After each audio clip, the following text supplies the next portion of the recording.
Hello friends, welcome to Gurukul classes. जैसा पता है कि हम यहाँ पे डिस्कस करने वाले हैं भूगोल से रिलेटेड, मतलब ज्योग्राफी से रिलेटेड क्वेश्चन को डिस्कस करने वाले हैं। जानते रहिएगा हमारे जो क्वेश्चन की संख्या होगी वो ओनली 25 होगी, बट 25 क्वेश्चन में ही आपको कई क्वेश्चंस बन जाएंगे। तो यहाँ चलिए टाइम वेस्ट नहीं करते, यहाँ एक एक क्वेश्चन को हम यहाँ पे डिस्कस करना शुरू करते हैं। देखिए आज का हमारा पहला क्वेश्चन है, किस खनिज पदार्थ के उत्पादन में भारत को विश्व में पहला स्थान प्राप्त है। तो पहले तो हम यहाँ पे करेक्शन कर लेंगे। यहाँ पे जो शब्द आया है पहला, यहाँ पहला नहीं होना चाहिए, यहाँ होना चाहिए दूसरा स्थान। तो जानते रहिएगा हमारा क्वेश्चन अब क्या हो जाएगा कि किस खनिज पदार्थ के उत्पादन में भारत को विश्व में दूसरा स्थान प्राप्त है। तो जानते रहिए जो हमारा सही आंसर होगा वो होगा ऑप्शन नंबर सी। जी हाँ, अभ्रक। जानते रहिए अभ्रक जो ये खनिज है इसमें विश्व में भारत को दूसरा स्थान प्राप्त है अभ्रक के उत्पादन में, इतना जानते रहिएगा। अब अगर हम अदर ऑप्शन की बात करें कि जो भी अगर अदर क्वेश्चन की इसमें हम बात करें, अब अगर जैसा आपको देखिए अब स्क्रीन पे सारी डिटेल यहाँ दिख भी रही होगी, तो जानते रहिएगा अब देखिए इसमें क्वेश्चंस के और क्या हम बना सकते हैं।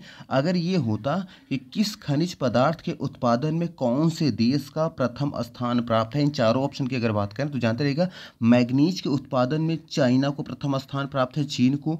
बॉक्साइट के लिए जो है ऑस्ट्रेलिया को प्रथम स्थान प्राप्त है। अभ्रक के लिए भी चीन को ही प्रथम स्थान प्राप्त है। और कॉपर के लिए दक्षिण अमेरिका के चिली, जानते रहिएगा जो देश है उसको ये स्थान प्राप्त है, पहला स्थान तक जानते रहिएगा। तो आपको स्क्रीन पे यहाँ दिख रहा है, जानते रहिएगा यहाँ मैग्नीज हो गया, बॉक्साइड हो गया, अभ्रक हो गया, कॉपर आ गया। अगर ये क्वेश्चन आता है कि विश्व में किस देश को प्रथम स्थान प्राप्त है, तो आपको यहाँ दिख भी रहा है मैग्नीज में चीन को प्राप्त है, बॉक्साइड में ऑस्ट्रेलिया को प्रथम स्थान प्राप्त है, अभ्रक में भी चीन को ही मिला है, और कॉपर जो है दक्षिण अफ्रीका के चिली देश को मिला है। इतना याद रखिएगा। अगर ये क्वेश्चन आता है कि किस खनिज पदार्थ के उत्पादन में भारत को विश्व में दूसरा स्थान प्राप्त है, तो वो होगा अभ्रक, जो कि हमारा ऑप्शन नंबर यहाँ पे सी है। इतना याद रखिएगा। हमारा अगला क्वेश्चन है, सेकंड नंबर देखिए क्वेश्चन कह रहे हैं कि भारत में कोयला उत्पादन में सर्व प्रमुख राज्य कौन है। तो देखिए ऑप्शन में क्या है, झारखंड, बांग्लादेश, मध्य प्रदेश और आंध्र प्रदेश। तो जानते रहिएगा ये जो चारों ऑप्शन है इसमें कोई भी ऑप्शन नहीं है, ये हो सकता है इसमें पुराना डाटा को छाप दिया गया हो। तो जानते रहिएगा हमारा जो सही आंसर होगा वो होगा छत्तीसगढ़। जी हाँ, भारत में कोयला उत्पादन में प्रमुख स्थान जिस राज्य को प्राप्त है वो राज्य है छत्तीसगढ़। जैसा कि आपको यहाँ देखिए नोट कर दिया गया है। तो इतना याद रखिएगा कि भारत में कोयला उत्पादन में जो प्रमुख स्थान जो प्राप्त है जिस राज्य को, वो है छत्तीसगढ़। हमारा थर्ड क्वेश्चन है, उदयपुर जो कि राजस्थान का पार्ट है, कि जावरा खाने किस खनिज उत्पादन के लिए प्रसिद्ध हैं। तो जानते रहिएगा उदयपुर राजस्थान के जो जावरा खाने हैं वो प्रसिद्ध है जिंक या जस्ता के उत्पादन के लिए। और जिंक या जस्ता की बात देखिए ऑप्शन नंबर देखिए ऊपर आया है सी में, तो हमारा सी नंबर राइट आंसर हो जाएगा। हमारा फोर्थ नंबर क्वेश्चन कह रहा है कि किस भारतीय नगर को अंतरिक्ष नगर के उपनाम से भी जाना जाता है। तो जानते रहिएगा भारत का वह नगर जिसको अंतरिक्ष नगर के नाम से जाना जाता है वो है बेंगलोर। और बेंगलोर देखिए है ऑप्शन नंबर सी में, तो हमारा सी नंबर राइट आंसर हो जाएगा। अब देखिए हम अदर ऑप्शन की बात करें कि अहमदाबाद को क्या कहा जाता है, श्रीनगर को क्या कहा जाता है। तो जैसा आपको स्क्रीन पर देखिए दिख भी रहा है, अहमदाबाद को जाना जाता है भारत का मैनचेस्टर के रूप में, और श्रीनगर को जाना जाता है झीलों का नगर के रूप में। इसका मतलब अगर क्वेश्चन यह है कि किस भारतीय नगर को भारत का मैनचेस्टर कहा जाता है, तो अहमदाबाद क्वेश्चन आंसर होगा हमारा। और अगर क्वेश्चन होता है किस भारतीय नगर को झीलों का नगर कहा जाता है, तो वो हमारा श्रीनगर होगा। तो जानते रहे कि एक क्वेश्चन हमारा यहाँ 3 क्वेश्चन बन गया। पहला क्वेश्चन क्या था, किस भारतीय नगर को अंतरिक्ष का नगर कहा जाता है, हो गया हमारा बेंगलोर। और किस भारतीय नगर को भारत का मैनचेस्टर कहा जाता है, अहमदाबाद हो गया। और किस भारतीय नगर को झीलों का नगर कहा जाता है, वो है हमारा श्रीनगर। इतना याद रखिएगा। हमारा फिफ्थ नंबर देखिए क्वेश्चन क्या कह रहा है कि 2001 की जनगणना के अनुसार 400 व्यक्ति प्रति वर्ग किमी की जनसंख्या घनत्व में आने वाला राज्य निम्न में से कौन सा नहीं है। जानते रहिएगा इसमें कह रहा है कौन सा नहीं है। तो जानते रहिएगा 2001 की जनगणना के अनुसार 400 व्यक्ति प्रति वर्ग किमी की जनसंख्या घनत्व में आने वाला जो राज्य नहीं है वो है हमारा मध्य प्रदेश। और मध्य प्रदेश दिखे है ऑप्शन नंबर सी में, तो हमारा सी नंबर राइट आंसर हो जाएगा। देखिए हमारा अगला क्वेश्चन है, देखिए यहाँ 6 नंबर क्वेश्चन क्या कह रहे हैं कि निम्न में से किस ग्रह को पृथ्वी की बहन कहा जाता है। तो देखिए हमारा क्वेश्चन कह रहे हैं निम्न में से किसको पृथ्वी की बहन कहा जाता है। जानते हैं हमारा जो सही आंसर होगा वो होगा ऑप्शन नंबर सी। जी हाँ, शुक्र ग्रह को जानते रहिएगा पृथ्वी की बहन कहा जाता है, इसलिए हम यहाँ पे सी नंबर को क्लिक कर देंगे। अब आइए देखिए यहाँ पे जो हम क्वेश्चन को चूंकि यहाँ पे डिस्कस तो कर ही रहे हैं कि पृथ्वी की बहन किसे कहा जाता है, शुक्र को, तो थोड़ा सा कुछ और भी बातें जान लेते हैं। शुक्र ग्रह के बारे में जो और सी बातें हैं उसको ध्यान से सुनिएगा। देखिए पहले तो क्या है, शुक्र ग्रह को पृथ्वी की बहन कहा जाता है। दूसरे नंबर पे जानते रहिएगा, शुक्र ग्रह को ही सौर मंडल का सबसे चमकीला ग्रह भी कहा जाता है। और तीसरा नंबर जानते रहिएगा, शुक्र ग्रह को ही सुबह और शाम का तारा भी कहा जाता है। और फोर्थ नंबर पे जानते रहिएगा, शुक्र ग्रह को ही प्रेम और सुंदरता की देवी भी कहा जाता है। और जानते रहिएगा फिफ्थ नंबर पे जानते रहिएगा, शुक्र ग्रह को ही चंद्रमा के बाद आकाश में सबसे चमकीली प्राकृतिक वस्तु भी माना जाता है। तो एक बार फिर से रिपीट कर दे रहे हैं, शुक्र ग्रह के बारे में क्या क्या बातें बोली जाती हैं। पहली चीज़ क्या है शुक्र ग्रह के बारे में, कि पृथ्वी की बहन है। दूसरा क्या है, सौरमंडल का सबसे चमकीला ग्रह है। तीसरा क्या है, सुबह और शाम का तारा भी इसे कहा जाता है। चौथा क्या है, प्रेम और सुंदरता की देवी भी कहा जाता है। और फिफ्थ नंबर पे चंद्रमा के बाद आकाश में सबसे चमकीली प्राकृतिक जो वस्तु है वो शुक्र ग्रह को ही माना जाता है। इतना याद रखिएगा।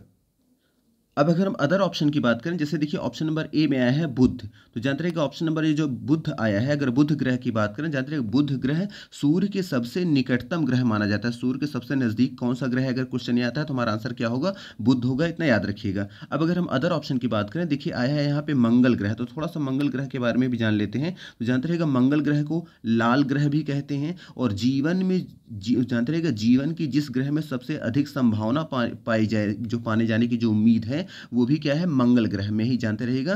तो इसका मतलब है यहाँ 2 पॉइंट हमारे पास निकल गया है। मंगल ग्रह को लाल ग्रह भी कहते हैं और जीवन की सबसे अधिक संभावना जिस ग्रह पे पाई जा रही है वो भी मंगल ग्रह ही है। इतना याद रखिएगा। अगर क्वेश्चन आता है कि किस ग्रह पे जीवन की सबसे अधिक संभावना पाई जा रही है या पाई जाती है, तो वो है मंगल ग्रह। इतना याद रखिएगा। और जानते रहिएगा 2 मंगल ग्रह के 2 यहाँ पे जानते रहिएगा चंद्रमा भी हैं।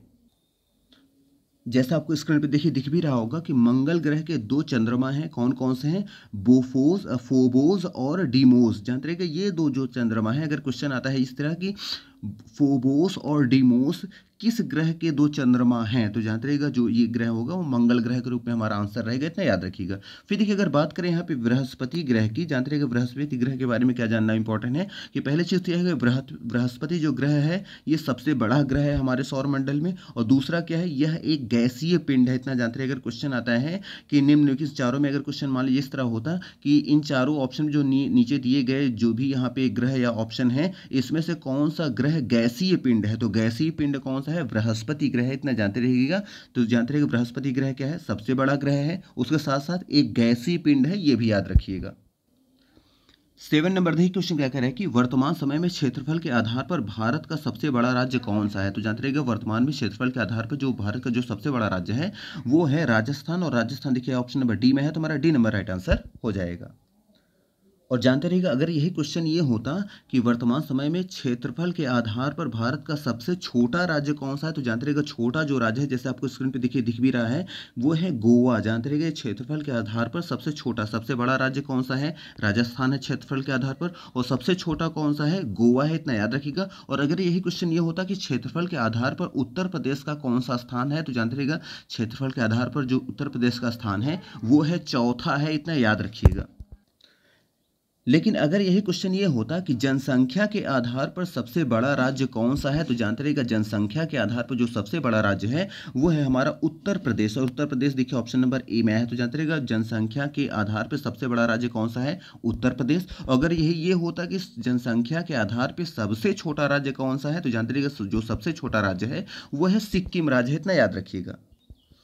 इसका मतलब अगर हम ध्यान से देखें 7 नंबर क्वेश्चन पे, तो हमारे पास यहाँ पे टोटल 5 क्वेश्चन निकल कर आ रहे हैं। पहला क्या है, क्षेत्रफल के आधार पे सबसे बड़ा राज्य कौन सा है, राजस्थान। क्षेत्रफल के आधार पे सबसे छोटा राज्य कौन सा है, गोवा है। और क्षेत्रफल के आधार पर उत्तर प्रदेश का कौन सा स्थान है, चौथा स्थान है। और जनसंख्या के आधार पर जो सबसे बड़ा राज्य है वो कौन सा है, उत्तर प्रदेश है। और जनसंख्या के आधार पर सबसे छोटा राज्य कौन सा है, वो है सिक्किम राज्य है। इतना याद रखिएगा। हमारा 8th नंबर देखिए क्वेश्चन क्या कह रहा है कि नवंबर 2000 को भारत के 27वें राज्य के रूप में अस्तित्व में आने वाला राज्य का नाम है, तो कौन सा है। तो जानते रहिएगा 9 नवंबर 2000 को भारत के 27वें राज्य के रूप में अस्तित्व में आने वाला जो राज्य है वो है उत्तरांचल। और उत्तरांचल देखिए आया है ऑप्शन नंबर ए में, तो हमारा ए नंबर राइट आंसर हो जाएगा। नेक्स्ट नंबर देखिए क्वेश्चन 9th नंबर में आ जाएंगे। देखिए 9th नंबर क्वेश्चन क्या कह रहा है कि बद्रीनाथ धाम किस राज्य में स्थित है। तो जानते रहिएगा बद्रीनाथ जो धाम है ये स्थित है उत्तरांचल में। उत्तरांचल देखिए ऑप्शन नंबर डी में आया है, तो हमारा डी नंबर राइट आंसर हो जाएगा। अब आपको देखिए डिटेल यहाँ दिख रही होगी, पूरी की पूरी डिटेल। देखिए आप क्वेश्चन क्या कह रहा था कि बद्रीनाथ धाम किस राज्य में स्थित है, तो हमारा आंसर जो था वो था उत्तरांचल था, जो कि ऑप्शन नंबर यहाँ पे डी आया था। लेकिन थोड़ी सी डिटेल और अगर हम देख लें तो देखिए यहाँ आपको दिख रहा है कि चमोली जिला जो है उत्तराखंड के अलकनंदा नदी के, देखिए ये जो आया है उत्तराखंड जो है, जो बद्रीनाथ है ये है कहाँ, एग्जैक्ट लोकेशन क्या है, ये चमोली जिले में है। और चमोली जिला कहाँ आता है, उत्तराखंड में आता है। और ये उत्तराखंड में चमोली जिले पे जो बद्रीनाथ ये है कहाँ पे, तो ये है अलकनंदा नदी के तट पर। और ये बद्रीनाथ जो मंदिर है ये एक जैन हिंदू मंदिर है, इतना जानते रहेगा। और देखिए यहाँ पे देखिएगा एक तरफ, देखिए यहाँ पे डेट कुछ दी गई है, यहाँ पे देखिए आया है, ये जैसे आया है यहाँ पे देखिए आपका 9 नवंबर 2000 आया है।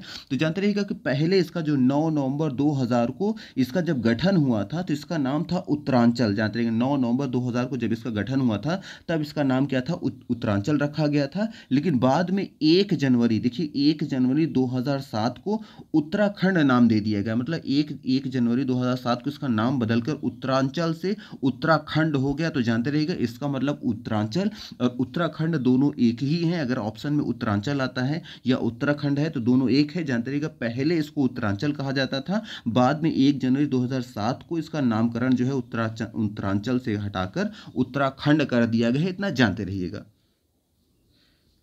नेक्स्ट देखिए आ जाएंगे ये 15 नंबर ऊपर आ जाएंगे क्वेश्चन में। देखिए क्वेश्चन क्या कह रहा है कि हिमालय से निकलने वाली नदियां सदा जल से भरी रहती हैं, क्यों भरी रहती हैं, क्योंकि। अब देखिए पहला कह दिया है नदी के ऊपरी भागों में भारी वर्षा होती है, या फिर ऑप्शन बी में आया है हिमालय के ऊपरी भाग में वसंत व ग्रीष्म ऋतु में बर्फ पिघलने से उन्हें इतना जल मिलता है कि शुष्क मौसम के लिए पर्याप्त होता है। या फिर ऑप्शन सी में है भूमिगत जल स्तर के सदैव जल की आपूर्ति होती रहती है। या फिर ऑप्शन डी में है नदियों के प्रवाह मार्ग में सदैव भारी वर्षा होती है। तो जानते रहिएगा इन चारों में हमारा जो सही आंसर होगा वो होगा ऑप्शन नंबर बी। जी हाँ, हिमालय से निकलने वाली नदियां सदा जल से भरी रहती है क्योंकि हिमालय के ऊपरी क्योंकि हिमालय के ऊपरी भाग में वसंत व ग्रीष्म ऋतु में बर्फ पिघलने से उन्हें इतना जल मिलता है जो शुष्क मौसम के लिए पर्याप्त होता है। इसलिए हम यहाँ पे ऑप्शन नंबर यहाँ जो बी है हमारा, हम यहाँ पे बी नंबर ऑप्शन को क्लिक कर देंगे। फिर देखिए आ जाएंगे नेक्स्ट नंबर क्वेश्चन हमारा। देखिए आया है कि 16वां नंबर देखिए क्वेश्चन क्या कि भ्रंश घाटियों, हमारा अगला क्वेश्चन है कि भ्रंश घाटियों में से बहने वाली भारत की नदियां हैं तो कौन कौन सी हैं। तो जानते रहिएगा भ्रंश घाटियों से बहने वाली भारत की जो नदियां हैं वो 4 नदियां हैं। एक है महानदी, दूसरा है गोदावरी, तीसरा है कृष्णा और चौथी है कावेरी। तो हम इनमें देखेंगे चारों में से कोई आया है तो देखिए यहाँ ऑप्शन नंबर ए में ही आ गया है। कौन कौन सा आ गया है, एक आया है महानदी और एक है गोदावरी। लेकिन यहाँ 2 नाम को हम और ऐड कर देंगे। जानते रहिएगा भ्रंश घाटियों से बहने वाली जो भारत की नदियां हैं वो टोटल 4 हैं। कौन से हो गए, ये महानदी हो गई, गोदावरी हो गई, कृष्णा हो गई और कावेरी हो गई। जानते रहेगा तो ऑप्शन में जरूरी नहीं कि 2 ही आएंगे महानदी गोदावरी, हो सकता है ऑप्शन में कोई एक ही है। तो बस चारों नदियों का नाम याद रखना है कि भ्रंश घाटियों से बहने वाली जो भारत की नदियां हैं वो महानदी है, गोदावरी है, कृष्णा है और कावेरी है, इतना याद रखिएगा। 17 नंबर क्वेश्चन कह रहे हैं कि भारत में सबसे पहले आरंभ की जाने वाली नदी घाटी परियोजना कौन सी है। तो जानते हैं कि भारत में सबसे पहले आरंभ की जाने जो नदी घाटी जो परियोजना है वो है भाखड़ा नागल परियोजना। और भाखड़ा नागल परियोजना देखिए ऑप्शन नंबर ए में, तो हमारा ए नंबर राइट आंसर हो जाएगा। अब जानते रहिएगा अगर यही क्वेश्चन इस तरह बोलें कि जैसे मान लीजिए ये तो हो गया भाखड़ा नागल परियोजना है, ये कौन सी है, ये हमारी क्या है, प्रथम है। तो ये प्रथम हम मान लेंगे ये हमारी पहली क्या है, ये प्रथम। ठीक है, यहाँ पे मान ले रहे हैं कि भारत की जो सबसे आरंभ की जो है नदी घाटी परियोजना है वो कौन सा है, भाखड़ा नागल है। लेकिन जानते रहिएगा अगर बात करें कि दामोदर हो गया, दामोदर घाटी परियोजना ये कौन सी है, तो जानते रहिएगा दामोदर घाटी जो है ये तीसरी नदी घाटी परियोजना है। अगर बात करें हीरा कुंड की तो जानते रहिएगा हीरा कुंड जो है ये चौथी नदी परियोजना है। और बात करें कोसी परियोजना तो जानते रहिए कोसी जो है ये 9वीं परियोजना है। तो इसका मतलब कि अगर आता है कि पहली नदी घाटी परियोजना कौन सी है तो भाखड़ा नागल परियोजना हो जाएगा। अगर क्वेश्चन आता है तीसरा कौन है तो दामोदर घाटी परियोजना। अगर चौथा की बात करें तो हीराकुंड परियोजना हो गया और 9वां की बात करें तो कोसी परियोजना है, इतना याद रखिएगा। नेक्स्ट नंबर देखिए 10th नंबर क्वेश्चन क्या कह रहा है कि नवनिर्मित झारखंड राज्य की राजधानी है तो कौन सी है। तो जानते हैं कि नवनिर्मित झारखंड की जो राजधानी है वो है रांची। और रांची देखिए ऑप्शन नंबर ए में आया है तो हमारा ए नंबर राइट आंसर हो जाएगा। और जानते रहिए अगर यही क्वेश्चन ये होता कि राजस्थान की राजधानी कौन सी है तो जानते रहे राजस्थान की जो राजधानी है वो है जयपुर। जानते रहिएगा तो जानते रहिएगा, रायपुर जो है वो राजस्थान की राजधानी है, और जो रायपुर है इसको गुलाबी शहर के नाम से भी जाना जाता है। जैसा आपको ये लिखा हुआ दिख भी रहा है कि रायपुर है गुलाबी शहर के नाम से जाना जाता है, और किसकी राजधानी है ये, राजस्थान की, इतना याद रखिएगा। हमारा अगला क्वेश्चन है, निम्न में से किस राज्य की अर्थव्यवस्था का बहुत बड़ा हिस्सा तेंदुपत्ता एवं खनन उद्योग पर निर्भर है। देखिए हमारा 11वें नंबर क्वेश्चन की हम बात कर रहे हैं कि निम्न में से किस राज्य की अर्थव्यवस्था का बहुत बड़ा हिस्सा तेंदुपत्ता एवं खनन उद्योग पर निर्भर है। तो जानते हैं कि वो राज्य है छत्तीसगढ़, और छत्तीसगढ़ देखिए है ऑप्शन नंबर बी में, तो हमारा बी नंबर राइट आंसर हो जाएगा। फिर देखिएगा हमारा 12 नंबर क्वेश्चन कह रहा है कि देश की प्रमुख मोटर कार निर्माता कंपनी मारुति उद्योग लिमिटेड कहाँ स्थित है। तो जानते रहिएगा, देश के प्रमुख मोटर कार निर्माता कंपनी मारुति उद्योग जो लिमिटेड है ये स्थित है, जानते रहिएगा, गुड़गांव में। और गुड़गांव देखिए ऑप्शन नंबर बी में है, तुम्हारा बी नंबर राइट आंसर हो जाएगा। जानते हैं गुड़गांव जो है ये हरियाणा में है, इसलिए ब्रैकेट में हरियाणा है, इतना याद रखिएगा। फिर देखिए आ जाएंगे 18 नंबर क्वेश्चन। 18 नंबर देखिए क्वेश्चन क्या करें कि खरीफ व रबी नामक कृषि फसलों के बारे में कौन सा कथन असत्य है। तो देखिए ऑप्शन ए में है, खरीफ फसलें मानसून आने पर बोई जाती हैं तथा बसंत के अंतिम चरण में काटी जाती हैं। तो ये तो बिल्कुल हमारा सही आंसर है, इसमें कोई दिक्कत नहीं, मतलब ये सही ऑप्शन के रूप में सही नहीं है, ये सही बात बोली गई, और क्वेश्चन कह रहा है कि हमें गलत ऑप्शन को चूज करना है। फिर देखिएगा ऑप्शन नंबर बी में क्या कह रहा है, खरीफ की फसलें जो होती हैं मानसून आने पर बोई जाती हैं और शिशिर ऋतु में काटी जाती हैं, ये भी सही बात है। और फिर देखिए सी नंबर पे आया है, रवि फसलें शिशिर में बोई जाती हैं और बसंत के अंतिम चरण में काटी जाती, ये भी हमारा सही जो है यहाँ पे बात बोली गई है। और बात कर देखिए ऑप्शन डी में, प्रमुख रवि फसलें हैं चावल, ज्वार, बाजरा, मक्का, जूट व कपास। प्रमुख खरीफ फसलें हैं गेहूं, चना और जौ। ये जो आंसर है ये हमारा राइट आंसर नहीं है, इसलिए हम यहाँ पे ऑप्शन नंबर डी को यहाँ पे हम क्लिक कर देंगे। अब जानते रहिएगा, अगर ये कहें कि क्यों नहीं है तो आपको करना क्या है, आप सर्च कर लें गूगल पे जाकर कि रबी की कौन सी फसलें हैं, फिर उसमें आप देखेंगे फिर खरीफ की कौन फसलें हैं, तो आपको डिटेल मिल जाएगी कि इन ऑप्शन में क्यों यहाँ पे गलत ठहराया गया है। 13 नंबर देखिए, 13वां नंबर देखिए क्वेश्चन क्या कह रहे हैं कि निम्न में से कौन तमिलनाडु एवं केरल की संयुक्त नदी परियोजना है। तो जानते रहेगा इन चारों की बात करें तो जानते हैं जो तमिलनाडु और केरल की जो संयुक्त नदी जो परियोजना है वो है ऑप्शन नंबर जो बी में आया है, पारम्बिकुलम अडियार। तो ये हमारा सही आंसर हो जाएगा, इसलिए हम बी नंबर को क्लिक कर देंगे। और जानते रहिए ये जो तुंगभद्रा है, तुंगभद्रा की अगर बात करें तो तुंगभद्रा जो है जानते रहिएगा आंध्र प्रदेश और कर्नाटक की जानते रहिएगा ये जो है संयुक्त नदी परियोजना है, इतना याद रखिएगा। तो जानते रहिएगा तमिलनाडु और केरल की संयुक्त नदी जो परियोजना है वो कौन सा है, परम्बिकुलम अलियार। और अगर क्वेश्चन आता है आंध्र प्रदेश और कर्नाटक की तो वो तुंगभद्रा है, इतना याद रखिएगा। फिर देखिए आ जाएंगे यहाँ पे 19 नंबर क्वेश्चन पे। देखिए क्वेश्चन क्या कह रहा है कि पृथ्वी की अनुमानित आयु निम्न में से कितने वर्ष है। तो देखिए ऑप्शन में क्या है, 100 करोड़, 400 करोड़, 200 करोड़ और 4000 करोड़। तो जानते रहिएगा इन चारों में हमारा जो सही आंसर है वो है ऑप्शन नंबर बी। जी हाँ, पृथ्वी की जो अनुमानित जो आयु है वो है लगभग 400 करोड़ है, इसलिए हम यहाँ पे बी नंबर को क्लिक कर देंगे। और जानते रहिए कहीं कहीं ये आपको बुक्स में मिल सकता है, आपको मिल सकता है 4 अरब 32 लाख साल या फिर मिल सकता है 4.5 अरब वर्ष। तो इनमें से कोई भी आ सकता है। तो अगर पृथ्वी का अनुमानित आयु के रूप में ऑप्शन में आ जाए ये तो 400 करोड़ आएगा तब भी हमारा ऑप्शन सही है। अगर आ जाता है 4 अरब 32 लाख साल तब भी हमारा सही है। और अगर आ जाता है 4.5 अरब वर्ष आता है तब भी ये सही रहेगा, इतना याद रखिएगा। आइए अब नेक्स्ट क्वेश्चन में आ जाते हैं। तो देखिए क्वेश्चन नंबर हमारा आ जाएंगे 14 नंबर को पहले क्वेश्चन को देखेंगे। देखिए क्वेश्चन क्या कह रहा है कि भारत के साथ उभयनिष्ठ प्राकृतिक सीमांत वाले देश हैं, तो कौन से हैं। तो देखिए ऑप्शन में क्या आया है, देखिए ऑप्शन में हमारा आया है, तो देखिए इस क्वेश्चन का जो ऑप्शन है वो ऊपर चला गया है, तो थोड़ा सा ऊपर जाएंगे फिर से। तो देखिए हमारा क्वेश्चन क्या कह रहा था, देखिए इसके ऑप्शन ये है हमारे, ये जो 4 ये आए हैं ये हमारे 4 ऑप्शन हैं। तो क्वेश्चन क्या कह रहा था हमारा, तो ये क्वेश्चन कह रहा था